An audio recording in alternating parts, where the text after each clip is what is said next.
But we, the people, can't create a massive economy if we don't have the right economic system. I mean, if we're in a gulag breaking rocks, we're going to starve to death, right? Or if we have price controls, wage controls, if the government owns pharmaceutical companies, if the government destroys energy companies, if the government makes all our decisions for us, we'll starve to death. Do we realize what a fantastic country this is? Because a middle class was created out of the Industrial Revolution. Do we know what the Industrial Revolution is? Even now, under the most horrendous economic conditions, thanks to Harris, Biden, their ilk, and their party, people are doing anything they can to come into this country to participate in the economy or the welfare state. But there couldn't be a welfare state if we didn't have this massive economy. So what is it that created this massive economy? We did. We, the people, got it. But we, the people, can't create a massive economy if we don't have the right economic system. I mean, if we're in a gulag breaking rocks, we're going to starve to death, right? Or if we have price controls, wage controls, if the government owns pharmaceutical companies, if the government destroys energy companies, if the government makes all our decisions for us, we'll starve to death.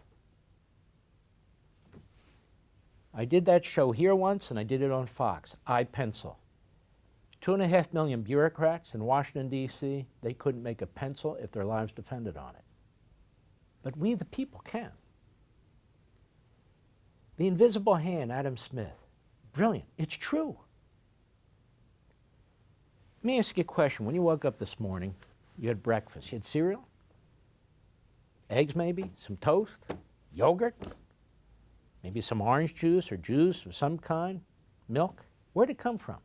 Oh, it came from a farm. Who produced it? I don't have the foggiest idea. Neither do I. Was the person black? I don't know and I don't care. Was the person a man or a woman? I don't know and I don't care. Were they transgendering? Who gives a damn? I want my eggs. That's the point. Free market capitalism fused with constitutionalism maximizes humanity's abilities for the good. Free will, opportunity, value created, growth, happiness, hope, prosperity. Not everybody, but the overwhelming majority of the population that wants to participate. Does that mean you're going to succeed every time? I haven't succeeded every time, have you? But it means you can. You get up and you try it again. You get up and try it again. Rush used to explain that he was fired 7 times and he became the greatest radio host in history. There's 1,000, 1,000,000 examples like this. Look at the Obamas. They don't even understand that they're multimillionaires. They're multimillionaires in the greatest country on the face of the earth despite their race, because it doesn't matter. And yet they race bait nonstop. They want to fundamentally transform America. Into what? Kamala Harris talks about not equality of opportunity, equality of justice, but of equity. Who talks of equity? Marx talks of equity. Everybody needs to end up in the same place. So if you work harder, or if you're smarter, you're more athletic, or if you take better advantage of your opportunities, if you see an opportunity and you seize it and 1,000 other things, we should all end up in the same place. What does that mean? End up in the same place? I think that's called prison. When we end up in the same place. Eating the same crap food, showering in the same place? No. That is a destruction of the human spirit. That's not humanity. Think about the Declaration of Independence that emphasizes individualism. Your unalienable rights, they're unalienable. Why are they unalienable? Because of God. There's certain truisms. Truisms. From who? From God. We call this natural law. And from natural law comes natural rights.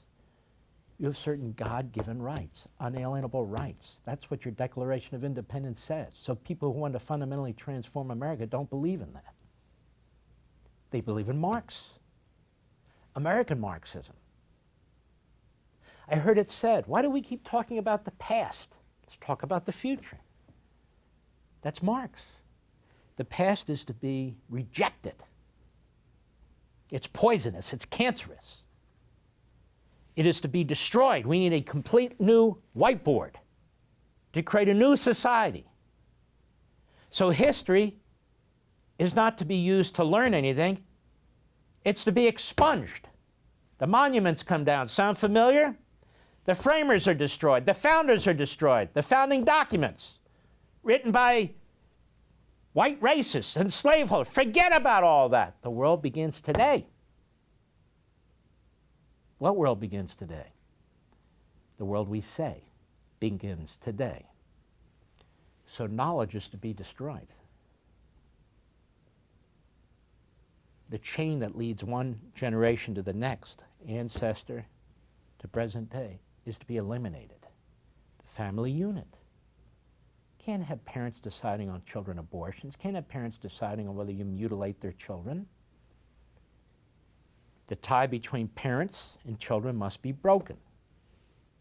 The government, the centralized government, they make the economic decisions, they make the familial decisions, they make all decisions. Don't you want to live in a more perfect world? Don't you think there should be justice for everybody? Don't you believe in equity? What are you, racist? You misogynist? Get the point? For more, sign up for Levin TV.